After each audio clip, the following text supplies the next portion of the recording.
Hey, everybody, and welcome to another episode of Freedom Factor. So, today I wanted to discuss some things that it brings me no joy to discuss this, mostly because I am a U.S. Army veteran and I don't like the implications of the recent developments that have happened. So, I will start with the preface that I support my brothers and sisters in the United States military. I do not support the war. However, I am constantly praying for and thinking about those who are in harm's way as a result of what I view as really poorly executed and poorly planned operations in Iran. So I I really don't want people to construe this as me being critical of the military because I'm not. I'm critical of the administration. More importantly, I'm critical of Donald Trump, Pete Hegseth, and I would also say Steve Witkoff and Jared Kushner as well into that, which I think I've made pretty clear recently my thoughts on that, especially from a diplomatic standpoint, because I think they've hurt our diplomatic credibility throughout the world. So today I wanted to talk about a very somber and kind of just really horrific developments that have happened recently in the war in Iran, which it is a war. I'm not going to play the semantics game where people say it's not a war, or even I'm not even going to entertain the idiocy of this is we've been at war with Iran for 47 years. That's just asinine. So I wanted to go through some things that I felt were kind of needing attention, and with that, I'm going to begin with kind of a timeline. And one of the things I'm going to cover in the timeline is, I think, a vital thing. And I will get into that. So first off, all the times that I'm going to be giving at the beginning here, this is just day one. I'm going through the timeline. They're all in Zulu time or UTC, which is Greenwich Mean Time. So they're not. I didn't. I didn't want to get into the nitty gritty of trying to parse out local time, just because local time can be confusing because Iran is on a different time zone than us, and it's on the half-hour increments. It's the same as Afghanistan, where they don't go hour by hour; they do half hour. So it gets really confusing. So to keep it for clarity's sake, I'm going to do that. And the reason for this is getting into some of the details and analysis on one of the key points I'm going to be discussing today. And one of the other things that I am going to discuss, it's a very sensitive topic. It comes into play very infrequently in the context of modern warfare. However, it has been something that has been it's been on my mind the past few days, and it's something that I'm very concerned about and very passionate about. And what I'm talking about is war crimes. Now, I know people will say, they will throw out whataboutisms and say, well, the bad guys do this. And I understand. I hear you. However, we're better than that. We're supposed to be better than that. And I'm going to be referencing the Geneva Convention. So, one of the first things I want to kind of discuss here is, particularly with the Geneva Convention, and I didn't make notes of this, but I'm going to reference this. They're built on the principle of distinction. And to kind of lay the groundwork, I feel like I need to lay the groundwork on this before I even start talking about it. Namely, for the fact that it's one of those instances where you need to understand the broader implications before we get into the minutia of it. Generally, the Geneva Conventions outline how military objectives should be executed. And there's this general idea of what's called civilian immunity, where government personnel that are not engaged in military operations or planning are, technically speaking, under the Geneva Conventions, off limits. It would be considered, to give you a kind of a hypothetical example, basically, if we went to war with China and China intentionally and specifically targeted the United States Congress, that would constitute a war crime, because the Congress is part of the civilian leadership of the nation and not part of the military decision-making structure. And so part of that, basically they say that the protection is lost when they take a direct part in hostilities. This usually does not include political work. So we make that there. The target must make an effective contribution to military action. It must offer a distinctive and definite military advantage. So targeting of high-ranking personnel, political leadership, is generally not under the umbrella of command and control. And so therefore, targeting of civilian staff is in violation of Geneva Conventions. Targeting of civilian police forces is also considered a violation of the Geneva Conventions. Heads of state kind of fall into, gray area where it's, if they're a military commander, like our president is the commander-in-chief of the U.S. Armed Forces, therefore they would be a legitimate target during wartime. Cabinet members technically are not, unless they are directing military operations, such as the Secretary of Commerce is not a legitimate military target, whereas the Secretary of Defense, now the Secretary of War, would be a legitimate military target. So we have to get that explanation out of the way first before we can delve into the specifics of what I'm going to talk about. So the first thing, and I want to put up an image here on the screen for you to see. This is Manab, Iran. In Manab, there are legitimate military targets. Now, to give you a point of reference on where exactly Manab lies in Iran, it is directly to the east of the Strait of Hormuz. It is on kind of the southern portion of Iran, to the southeast. So I want to talk about Manab because Manab had the whole crux of my discussion I want to make today is centered around Manab. Now, if you haven't been watching the news and you haven't been seeing what's been going on, reports indicate with a high degree of certainty, it's not definite, it's not 100%, I'm not going to say 100% one way or the other, I'm just going off of the most likely scenario. They were saying that on day one, which would be February 28th, an American Tomahawk cruise missile hit a school in Manab, and that is in this picture here. I'm going to bring up another picture with some markings on it. This is that same location. The green circle indicates what, and I'm just an analyst. I am not an expert, but I can base off of information that I know and information that I can find. And none of what I'm going to discuss today is classified. I do not have an active security clearance, and I've retrieved all of my information from open source. So I'm not divulging any classified information. This picture of Manab, the green circle, indicates what I believe reasonably to be as an entry control point for a military installation.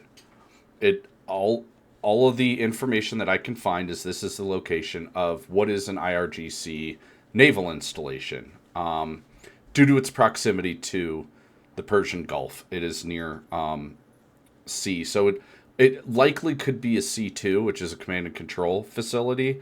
Although I can't find any information as to the specificity of this, just that there is reasonable belief it is a military installation, and that is corroborated by the area I circled with the green. That does appear to be an entry control point. The red circle is and forgive me if I mispronounce this, the Shajara Taibia Girls Elementary School. This is the school that was struck by purportedly a Tomahawk cruise missile. There are also reports saying that it was struck 3 times, and what is kind of like a step beyond what a lot of people have been referring to as a double tap, where a target is struck, and then sometime later, usually 20 to 40 minutes later, it is struck again to incur more casualties. And from my analysis of what I've been able to gather from interpreting the Geneva Conventions and other international laws and rules of war, a double tap strike, due to the nature of the secondary and even third, which is what was stated here, and a lot of sources are saying it was hit 3 times, constitutes a war crime because of the nature of the response. You're going to have emergency aid workers and other civilians going to the area to render aid to those who were harmed in the strike. It's basically rescue and relief efforts, and therefore, after being struck once, any rescue effort there would constitute a war crime. And it brings me no pleasure to say this because of the implications that lie on our on the United States. That it basically implies that we're out here committing war crimes, and I'll get to more of that in a minute. The yellow line in this picture is a clearly delineated, and I can bring up the previous picture so you can see it without marking. And if you pay attention to the line between the school and that large building just to the southeast of it, there's dark areas in what I can determine to be shadows from a wall. So it was walled off from the rest of the compound. Now, what I've been able to uncover through open sources is that this elementary school is a structure that used to be a part of the base, but for the last 9 years has been established as an elementary school. And a lot of people say, well, Iran put an elementary school right adjacent to a military base. I've got some news for you. I've been to several military bases. There are houses and schools on United States military bases.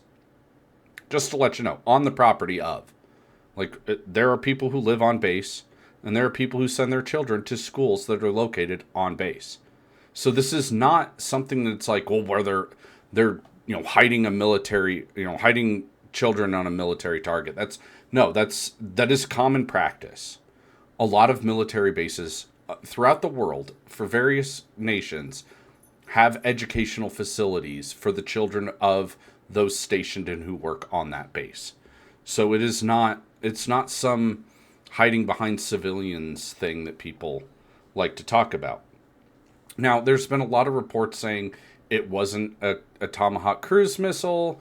It was an Iranian missile. It was other people are saying that it was a KH-55 cruise missile, which Iran has reportedly purchased 12 of. However, the KH-55, or the NATO designation, the AS-15 Kent, is a subsonic air-launched cruise missile. And Iran does not possess a bomber aircraft capable of launching an air-launched cruise missile. So that alone right there kind of defeats that argument. Now, what people have said along with that, what it could be was a SUMAR long-range cruise missile, which from intelligence sources, they think that it basically is a reverse-engineered KH-55 that also has a solid fuel booster, as well as the basically it's like the turbojet engine on that. They say it's a turbojet powered, or sorry, turbofan, not turbojet. My mistake. A turbofan powered cruise missile. So the Sumar is derived from the KH-55, which would lend to the Iranian technical basis of knowledge. So I don't believe that holds any merit, because these missiles, despite them being pretty technically advanced, Iran has demonstrated repeatedly that their missiles they know how to operate them. And the Sumar itself has been basically in service, as per U.S. intelligence estimates, since 2012. So they've been operating this thing for quite some time and have likely tested it, and a lot of the errors and kinks have been ironed out in the preceding years. So the thought that it was an errant Iranian missile, I think, is just based on the one video that's been released that a lot of news agencies, and I'm not going to play it here, but you can find the video. It shows it dropping. It looks like it's on its terminal ballistic path, meaning it's reached its final destination. It's not currently under active propulsion, which is how cruise missiles operate. They cruise. They use their propulsion. Most missiles have a burn time, and then the rest is basically just physics operating them. And it's unlikely that it was a errant Iranian missile, because of a lot of the evidence just doesn't suggest that is possible. And then we get into another kind of thing about it. The first wave of Tomahawk cruise missiles by the United States were launched at 0635 Zulu. And reportedly, the school was hit at 015 Zulu, the first strike.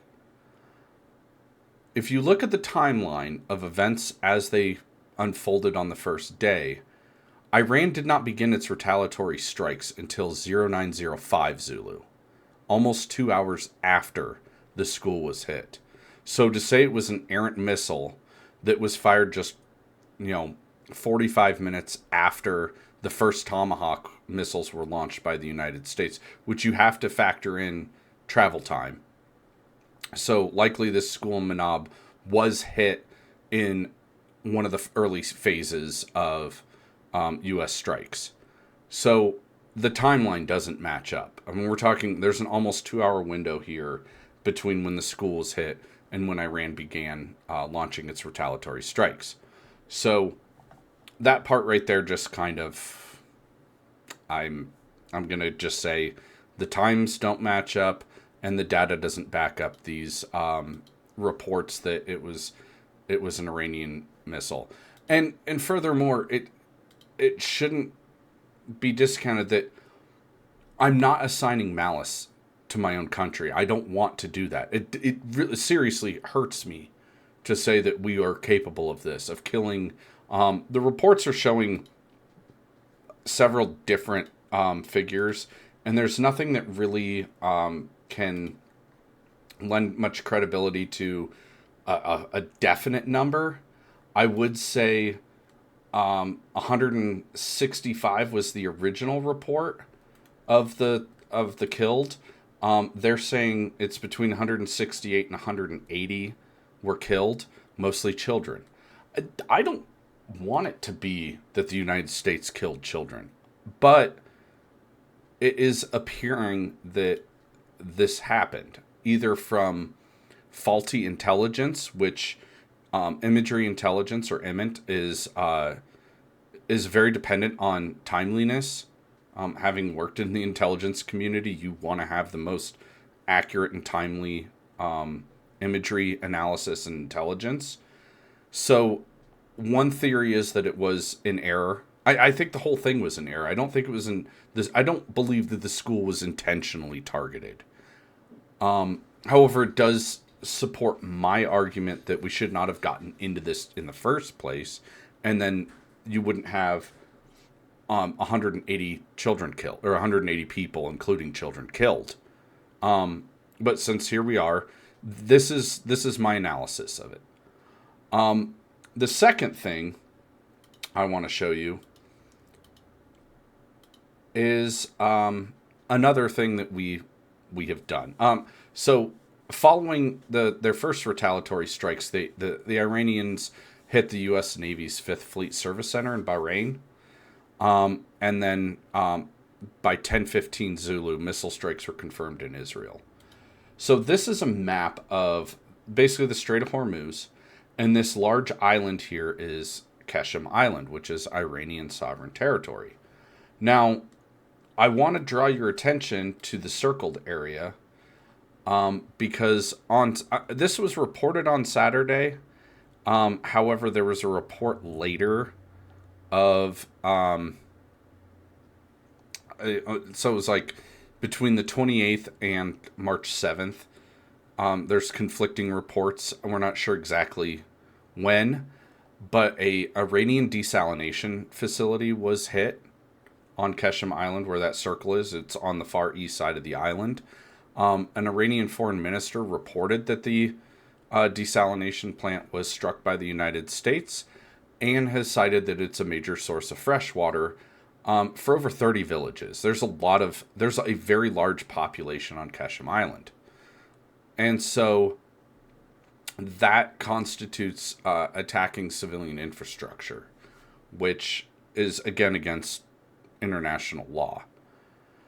And then I'm going to go through a bunch of things that lend credence to this argument that I think this war is being conducted in a very, I want to say dishonorable, but in a very bad way. I'll just say it that way. This is not being conducted in accordance with international law. So there's that. I will say on the first day of strikes, at approximately 0645 Zulu, Ayatollah Ali Khamenei was killed. And the implication from that I deem to be another really bad thing this is from Reuters. The daughter and grandchild of Iran's Khamenei was killed in U.S. airstrikes. They're saying that the Ayatollah's entire family, almost the entire family, was killed by Israeli airstrikes. Now, it's important to note that Mojtaba Khamenei, the son, has been named as the supreme leader, and according to reports, they're saying, and this is from the Fars news agency, which is a news agency in Iran. They're saying that Ayatollah Ali Khamenei, his daughter, his son-in-law, his daughter-in-law, which is his son's wife, Mojtaba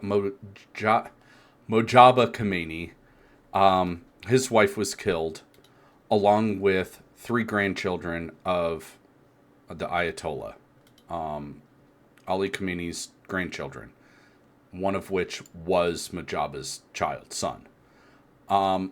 And reports are saying that one of the grandchildren that was killed was 14 months old. 2 days later, on the 2nd of March, Ali Khamenei's wife, and I'm going to butcher her name, I apologize, I don't speak Farsi, and I'm not versed in a lot of these Persian names, but Mansoura Khojesteh Bagzadeh was succumbed to her wounds and died on March 2nd. This was from injuries sustained in that quote-unquote decapitation strike. On March 1st, which is day 2 of the war, the Tehran Revolutionary Court was destroyed. which I think is particularly of note because it's a court. It's not. It's a civil government building. They also reported explosions near the Azadi Stadium in Tehran. Now, keep this in mind. I'm going to be talking about it later.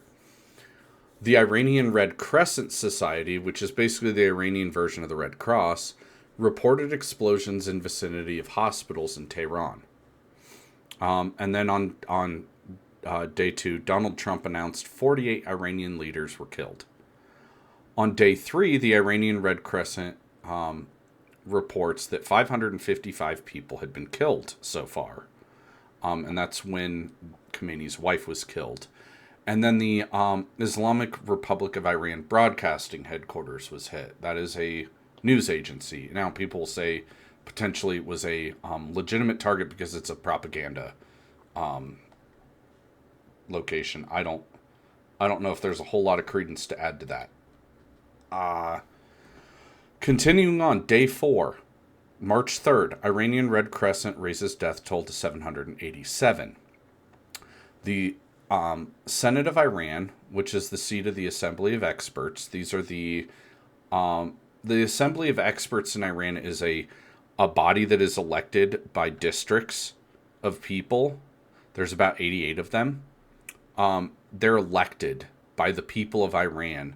And these are the Shia clerics that determine certain things on how the state is run, and up to and including these are the people who name the supreme leader, the Ayatollah of Iran. And they're reporting that the Senate of Iran was bombed. And this is a very symbolic and historical building in Tehran, which I think my analysis is I don't believe it's a legitimate military target. As well as Bushehr Airport, which is a civilian aerodrome, is targeted, and an Iranian Air Airbus 319 parked on the tarmac is destroyed. News reports significant structural damage to the terminal. Again, this is a civilian airport. Then we go to March 4th, which is day 5. This part is very interesting. This is where I tend to lose a lot of credibility with our Department of Defense, or Department of War, as they like to be called now. A United States submarine sinks the Iris Dena in vicinity of Sri Lanka that was returning from the International Fleet Review 2026 hosted by India. Now, Secretary of War Pete Hegseth said basically they thought they would be safe in international waters, and for the first time since World War II, a submarine has sunk a ship with a torpedo. This is what he said during an announcement, quote, "An American submarine sunk an Iranian warship that thought it was safe in international waters. Instead, it was sunk by a torpedo." This ship was reportedly operating in the Bay of Bengal for this exercise. And per the rules for this exercise, India required all naval vessels to have empty magazines, meaning no armaments. So a United States submarine torpedoed and sunk an Iranian frigate that was unarmed. Now, the United States was supposed to send, I believe, a vessel and some personnel to participate in this, but days before, because there were other plans in mind, they decided not to send anybody, according to reports. So the United States knew the rules of this International Fleet Review. And basically, it was yes, it is a naval vessel. It is technically a military target. However, what's troubling is I don't believe this submarine was operating in the area of operations by itself. I believe there were other United States surface ships in vicinity, and 32 sailors from the Dena were rescued by the Sri Lankan Navy, and they recovered 87 bodies. And then the Pentagon released footage that you can find on YouTube of the torpedo strike, which kind of tells me this whole brovet, rah-rah, look how badass we are thing. I think it's all very unprofessional and almost, this is kind of gray area. I don't think it rises to the level of war crime. However, maritime tradition has shown that you should be rescuing sailors that survived from a ship being sank in combat, and they're obviously the Sri Lankan Navy had to save them. The United States Navy didn't do that, and it's important to note that we actually put a Nazi admiral on trial at Nuremberg for failing to rescue sailors from a sunken ship when a Nazi U-boat sank I believe it was an American warship, and they didn't rescue the sailors. And at the order of this admiral, and this admiral was actually charged and tried in Nuremberg for that war crime. So take that however you want. I think that under Hegseth's leadership, I honestly my honest analysis on this is Pete Hegseth is a psychopath. That's my opinion. I think he is unfit to lead, and the way he's been leading is this kind of like we're the biggest, baddest kind of bully tactics, might makes right kind of way of running things. And I think that's 180 degrees counter to what the tradition of the office typically is. You usually want your Secretary of Defense or Secretary. It shows. He's calling it the Secretary of War, the Department of War instead of the Department of Defense, which we haven't called it the Department of War since World War II. So moving on. Day 6 on March 5th. Remember that stadium I was talking about where they reported explosions near it? Yeah. The stadium that seats 12,000 people, which is a soccer stadium. It is not a military target. It is destroyed, believed by Israeli airstrikes.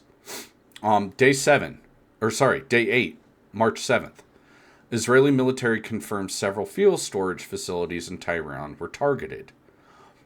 The Mehrabad International Airport is also reportedly hit by Israeli airstrikes. And then this is where a little more confusion comes in.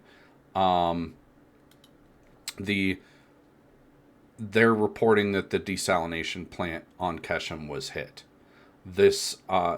Basically this attacking the water infrastructure, I think, is crossing the line between legitimate military target and going after civilian infrastructure. I understand that military drinks water too, but we're talking about a civilian infrastructure being destroyed. I think that this is extremely troubling to hear that a lot of the targets that are being hit throughout this war are not legitimate military targets. And this lends to my belief that I really don't think that the manner in which this war is being conducted is in any way legal or honorable. I mean, never mind the fact that the war itself is illegal, because, I mean, let's think about it. It was an unprovoked, I mean, just like in June of last year, during Operation Midnight Hammer, Israel struck Iran, and I can find the clip. I should have got the clip. There is a clip from the Julian Dory podcast where he has, I think his most frequent guest is former CIA officer John Kiriakou, and Kiriakou states very plainly in an episode that aired last year that he honestly believes, and based on sources that he is consulted with, that when Iran was struck by Israel in June, Israel said to the United States, that because the United States has this weapon, the GBU-57, which is the MOP, or the Massive Ordnance Penetrator. It's for lack of a better term, it's a bunker buster. And it's made for deep penetration strikes on underground targets. This is what was dropped and basically on the Iranian nuclear facilities at Fordow and Natanz. They're dropped from B-2s because B-2s are heavy bombers that can drop these massive bombs. I mean, these things are massive. They're 27,000 pounds. They're 20 feet long.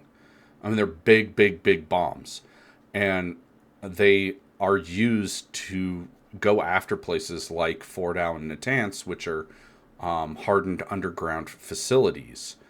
And so it's one of those things where the only military to use a weapon of this type is the United States. They're designed to penetrate reinforced structures and underground structures. The specifics are classified as to how deep it can go, but the Air Force open source says it can penetrate up to 200 feet of, and they say unspecified material. So its penetration level is massive. I mean, we're talking about something that can be used to go into mountains, 200 feet. And as the United States is the only military in the world that has something like this, it makes sense. Israel's like, hey, we need this to take out these nuclear enrichment facilities. And so, according to Kiriakou, he said that according to his sources, Israel threatened to utilize nuclear weapons if the U.S. was not able to lend assistance by dropping these, GBU-57s. And so that happened. And so this leads to my conclusion that potentially one of the root causes of why this war started is that Israel, and Marco Rubio said as much last week when he basically admitted in front of the world that Israel dragged us into this fight. And I don't think that that's the sole reason that Israel said we're gonna attack Iran. I do think it was a little bit more of that nuclear blackmail, where Israel said, if you don't attack Iran with us, there's a high likelihood we're going to utilize nuclear weapons against Iran. And this leads to my working theory on the entire war. My analysis, based on all the information I've been gathering and paying attention to as every single day goes by, my analysis is that Israel's goal here does not align with what, I don't even know what America's goal is. We're supposedly supposed to be doing, I don't know, a number of things. I don't even know what our goals are. They haven't really clearly laid out what our path to victory actually entails. What are our end state goals? What are our mission parameters? And what are the win conditions that we've established? And I don't think we have, which is leading me to believe that this is a very poorly planned operation where they went in without a clear objective and are just throw everything at the wall and see what sticks.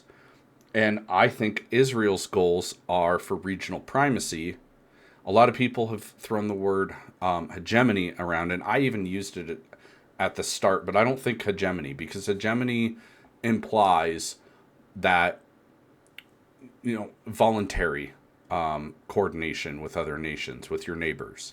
And this is not voluntary, as is evidenced by Israel making an incursion into Lebanon and bombing of civilian targets in Beirut, which I've done tons of analysis on this.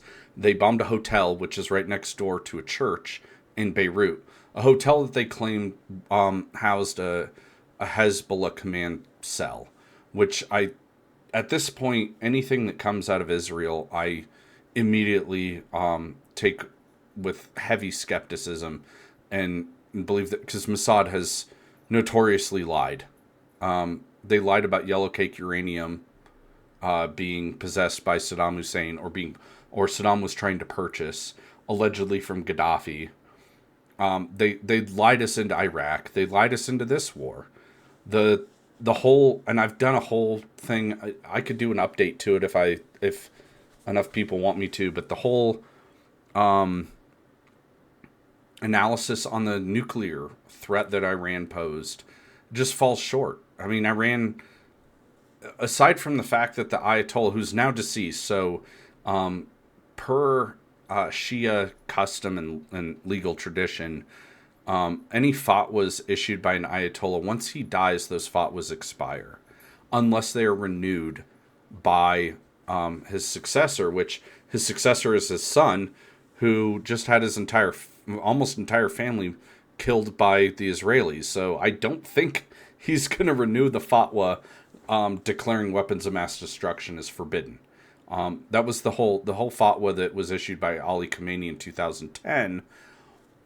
Strictly stated that weapons of mass destruction, due to their indiscriminate nature, are haram, which haram means forbidden in Islam.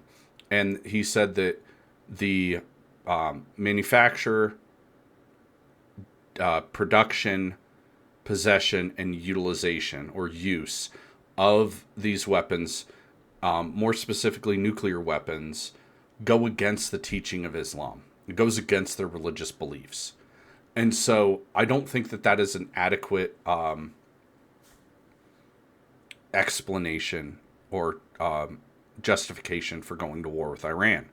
Furthermore, there's a really good video, and I've shared it on my Twitter account a few times, between it's Face the Nation interview with Badr al-Busaidi, who is the foreign minister from Oman, who speaks Farsi. So he can kind of get to the intricate details that Kushner and Witkoff can't. But he was the intermediary in the talks that we had with Iran before this strike took place, and this interview took place on Friday before the first strikes, and he was under the auspices that they were close to reaching a deal, like very close. Within less than a week, they were going to reach a deal on the issue of nuclear weapons and Iran. And he had indicated that Iran had proposed basically turning over their entire highly enriched uranium stockpile, anything above 20% enrichment, which they'd maxed out at 60% following the United States withdrawing from the JCPOA. And he had indicated that they were willing to negotiate beyond that with no sunset provisions, because the JCPOA had sunset provisions. I believe it was 10 years. He was saying that they'd indicated no sunset provisions. This would be a kind of a forever thing. They'd even articulated that they are not developing nuclear weapons, and they have no aspirations on nuclear weapons development. And so he went on to say that they were ready to turn over all this enriched uranium and allow IAEA inspectors in, and for the first time in history, allow for Nuclear Regulatory Commission inspectors from America, from the American Nuclear Regulatory Commission, to conduct inspections in Iran of their stockpiles that they would have turned over, and to verify, for verification. And then he said, not in so many words, but said that they seemed open to follow-on discussions after we'd reached a settlement with nuclear weapons to discuss in earnest their a reduction in their ballistic missile capacity and capabilities, as well as addressing human rights. Because as we know, there's been a lot of contention on the exact numbers, but Iran killed a bunch of protesters between December and February, where the numbers are not, the numbers are kind of unknown at this time. They range anywhere from about 6,000 to, Donald Trump said 30,000. I don't believe 30,000 is the accurate number. I think it's lower. I wouldn't be surprised if it was in the teens, or maybe close, pushing 20,000. I don't think 30. That would be on level with some of the worst massacres in World War II, committed by the Nazis. So I don't think that was that there. So my analysis of this is, first of all, the diplomatic implications. I think this hurts our credibility in the long run, because this is the second time we've been in talks with Iran, and it seemed like they were going somewhere. At least at least according to this Omani foreign minister and the Iranian negotiators. So there is that. The problem with this is we were in talks back in June with the Iranians, and then we bombed them. And now, this time around, we were in talks with them again, and we bombed them. What does that say for our credibility? It's no surprise that the Ayatollah and all of the leadership in Iran has no indication of calling a ceasefire, and it seems to me like they have no idea. They basically have no desire to enter talks with the United States because they can't trust us anymore. And that kind of hurts our credibility, especially when we still got the war in Ukraine going on. I don't see how the Russians will want to negotiate with us when we basically use negotiations as a ruse to, you know, hide the fact that we're planning military operations against them, and that the talks are not going anywhere because we have no intention of ever, following through, because we're going to bomb the crap out of you. And so I think that is one of my biggest complaints about this entire military campaign, is that it was planned and done under the auspices of negotiation, and we basically just completely destroyed our credibility from a diplomatic standpoint. I don't see how anybody in the world could ever trust the United States ever again, at least not for several maybe not generations, but several administrations. And so I think this really hurts us on the world stage. Also, they say like they want to liberate the people.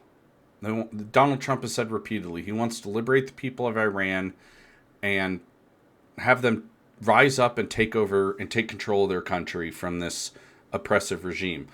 A lot of analysis I've seen on this showed that Iran was only like maybe a few years away from doing this naturally, because it appears people don't understand. Tehran is a very modernized city. Iran is not. A lot of people, they kind of lump Iran into this kind of overall idea of Middle Eastern society where everybody thinks that Iranian women have to wear a full burqa or even at the very minimum a hijab. And that's not true. A lot of their style is very westernized and has been for at least 25 to 30 years. Because you have to realize that the predecessor of Ali Khomeini, Ruhollah Khomeini, who was the leader of the revolution in Iran back in 1979, Ruhollah Khomeini was a Shia cleric who was very traditionalist. He is a very strict Twelver Shiite Marja, and he believed in the whole, Islamic thing. And Ali was a little less hardline. He wasn't a good guy. I'm not making excuses for him. I think he was a terrible person who killed his own people and did bad things. But the idea that Iran is this non-secular traditionalist Islamic country is just, it's not entirely accurate. You're thinking, people assign and they ascribe the idea of Iranian people as being under this Islamic rule like they're in Saudi Arabia. Saudi Arabia is very strict. They have this version of Sunni Islam, which there is a big difference between Shiite and Sunni Islam. But they have this idea of Sunni Islam in Saudi Arabia because of Mecca and Medina, the two holiest sites in Islam, being in the nation, in the kingdom of Saud. They have this idea of Wahhabism, which is a very strict, militant version of Islam, where they reject Western decadence. And these are the guys who, they were big fans of Osama bin Laden. The Wahhabi clerics in Saudi Arabia absolutely were just like in support of all of the jihadist mentality. The Sunnis are the bin Ladenite head choppers, to quote the great Scott Horton. So these people don't understand that there's a lot of analysis that says that Iran was on the brink of a kind of peaceful transition into a more modernized, less traditionalist fashion, and we completely destroyed that. And the fact remains that there's been tons of footage now. I would definitely recommend checking out a lot of the coverage that Glenn Greenwald has done throughout the past couple of days on this. The killing of Ali Khamenei has not done what Donald Trump wanted it to. He thought that if we decapitate the snake, that the people would rise up and be this pro-Western kind of society that would take over their country and be an ally to the West and to the GCC. And the exact opposite has happened. They've rallied under their flag, kind of similar to what happened to America following 9/11. They've been attacked by a foreign country, and they're now celebrating in the streets the naming of a new Ayatollah and mourning the loss of the previous Ayatollah. Now, it's not all Iranians, but I think it's had the opposite effect of what was intended with the people rising up, which leads more credibility to the idea that Israel had no intention of a regime change. They're more looking for regime collapse in Iran. And I don't come to this conclusion lightly. I do honestly believe that Israel is not a friend to the United States. When I was in the intelligence community, one of the things that we were that was kind of a well-known facet throughout the intelligence community was that Israel spied on the U.S. And it's something that is kind of circulates among the intelligence community that Israel's one of the worst actors in terms of foreign spying on their supposed friends. I mean, never mind the USS Liberty, which was terrible, and I believe it was 100% intentional. I mean, there's no doubt about it in my mind that that was an intentional strike on a U.S. flagged warship. But it's generally understood in the intelligence community that the worst actor of foreign spying is Israel. The United Kingdom doesn't spy on the Americans. France does not spy on Americans. Germany does not spy on Americans. Israel absolutely spies on Americans. They have for years. And I honestly think not the majority of people in Israel. I don't want this to be construed as anti-Semitism. I reject anti-Semitism wholly. I'm like Tucker Carlson. I don't hate Jewish people. I have many friends who are Jewish. I love Jewish people. I love Jewish customs. I love Jewish food. So it's not hatred of Judaism. It's hatred of Israeli Zionism. And the fact that these Likud really is the main source of my ire. The Likud party and a lot of people of that kind of far-right bent in Israel, they do not like America. They despise us.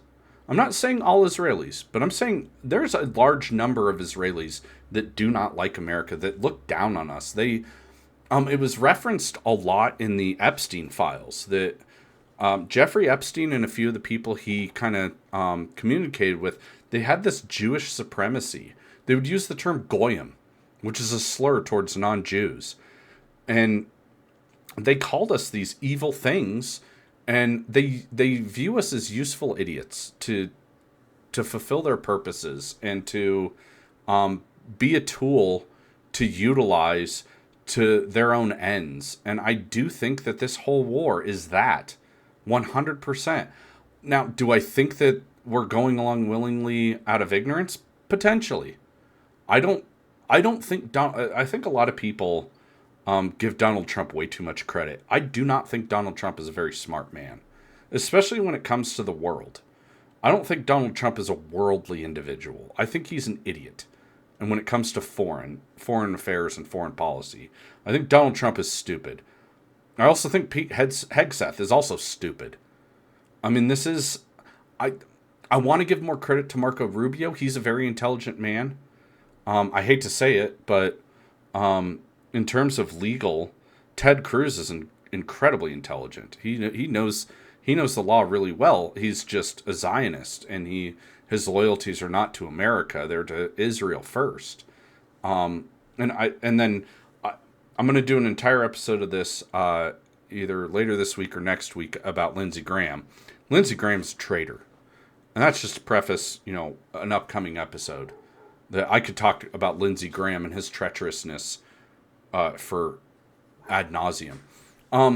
So on that, I do think that our goals in this war and Israel's goals do not align. I don't even know what our goals are. Like I said, nobody's really made a clear case for why we're doing this. No one's made a clear case for what our goals are. Is it to eliminate the nuclear program in Iran? I thought we did that in June. Is it to decapitate the government so the people can rise up? Well, they're not rising up. They're hating us even more now. If you thought the chants, death to America, were bad before all this, now they're even worse. And I don't think we are going to emerge from this as the good guys in the Iranian people's eyes. And so where do we go from here? I've been watching a lot of stuff. I can't remember who it was. It might have been Tom Woods when they were discussing. It was either Tom Woods or it could have been Tucker Carlson. But one of the guests they were talking about an off-ramp. What would be a potential ending to this? And I really do think the best possible scenario to end this is a mediated kind of bridge the gap kind of talk utilizing India. Because India is kind of like a really good neutral party. They're friends with both countries. I mean, they allowed an Iranian naval vessel to join their fleet review last week. So clearly they don't hate Iran. But so I think that's the best option. However, the Iranians have clearly stated that this is an existential war for them. The win conditions for us, if we were determined something, are at this point, I think, highly unlikely and highly improbable, especially if we don't commit to boots on ground, which I hope we don't do. I do not want to see more flag-covered caskets coming to America with dead soldiers, sailors, airmen, and Marines. I don't want to see that. I'm really hoping no more U.S. forces are killed in this. Unfortunately, I think that might be quite possible if we continue to escalate. But the win conditions are just right now. It's extremely difficult. This is an almost insurmountable challenge for us to achieve some sort of semblance of victory. Whereas Iran, just like with the Taliban and just like with the North Vietnamese, their win condition is survive. If they survive, they will have done what the Taliban and the North Vietnamese had done. And that is to have a victory over the strongest military force the world has ever known. And to me, that hurts. As an American and as a veteran, that hurts. I don't think Trump should have gotten in this to begin with. If, in fact, the conversation was Israel saying, we're going to strike with or without you, and they said, if you strike Iran, Iran's going to hit back on us, I think the more plausible scenario should have been for the Trump administration to say, fuck you, Israel. No, don't attack them. If you attack them, we're going to restrict all military aid to your country. We're not going to back you in this. Like, we should not have backed them in this play if that's in fact what happened. I don't think we'll know the truth for many years, if at all, ever. But on that, I think we should have said to Israel, we cannot back you in this.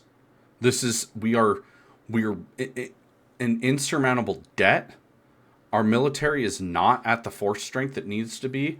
And then one of the other things I wanted to talk about, but I don't have time today, is it seems likely from all the things I've been hearing and reading, our stockpile is desperately low. They're calling in Patriot and THAAD systems from South Korea because we are so low on interceptors and air defense. And I mean, never mind the fact that Iran has taken out these extremely expensive THAAD radars in the Middle East, in the Gulf states that we have bases. They've taken out these billion-dollar THAAD radars that are very technical. They're very advanced, and they're not easily replaced. They're extremely expensive. And so I really do think that the implications from all this war is one of the worst planned wars. I mean, at least we had a clear objective in Afghanistan, and we achieved our objective very early in Afghanistan. I've read into this a lot because I had to know the history before I deployed there.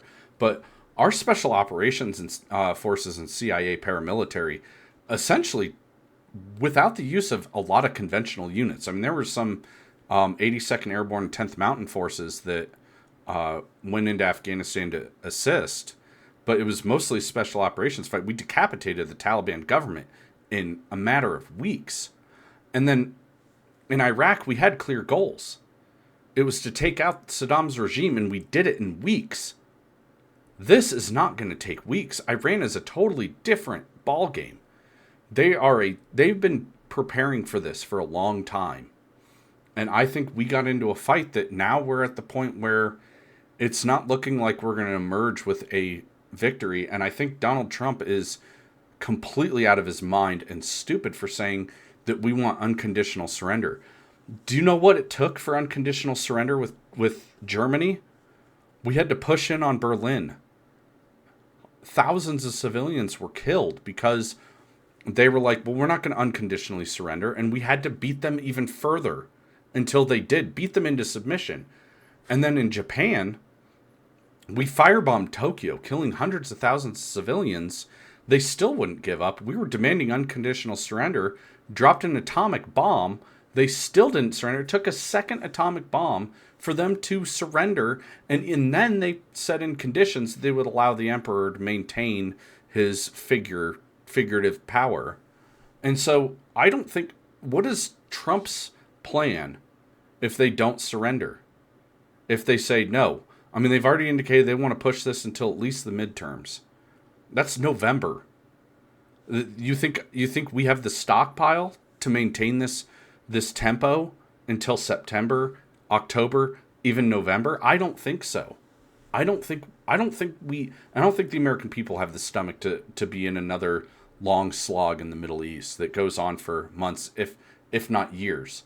So, in conclusion, I really do think that this entire thing was really poorly planned, and the execution has just been atrocious. And I weep for the American service members that are stuck in the middle of this, following the orders of, honestly, a madman. I mean, there are literal war crimes being committed, and we're not going to emerge looking like the good guys in this. And I think this really hurts us, especially on the international stage. But the history books, I don't think they're going to show us in a positive light on this. We were the shining beacon on the hill. We were supposed to be the honorable ones. And we've conducted this war in the most dishonorable way possible. From eliminating most of their entire civilian government, which is, I mean, the human rights aspect of it. We're essentially, what we're doing is we've targeted not only their executive branch, but their legislative and judicial branches. It's like the equivalent of if an enemy of ours took out, the entirety of the Supreme Court, the Congress, and attacked most of the cabinet. I mean, this is beyond the pale. It does seem like our country is out here committing war crimes on behalf of the American people, and I don't want us to. It pains me to say it. I don't want America to be the bad guys. I want us to always be the good guys, to go in with honor, to go in with good intentions to better the world around us instead of this barbaric savagery at the hands of two people. I honestly think Trump really, really badly wanted to be a wartime president, and he got his wish in the worst of ways. I mean, it's bad enough we had George W. Bush and then Obama. I mean, Obama literally murdered an American citizen abroad without a hearing, without a trial, without any, due process. And this is just more of this horrible, just disgusting. And I think America's better than that, and we should be better than that. So I probably ruffled some feathers with this, but I needed to get it out there because I really don't think that this is not the way that we should be conducting ourselves. We're better than this. We really are. So, as always, thanks for watching. Please help the channel out. It helps a lot. Like, share, subscribe.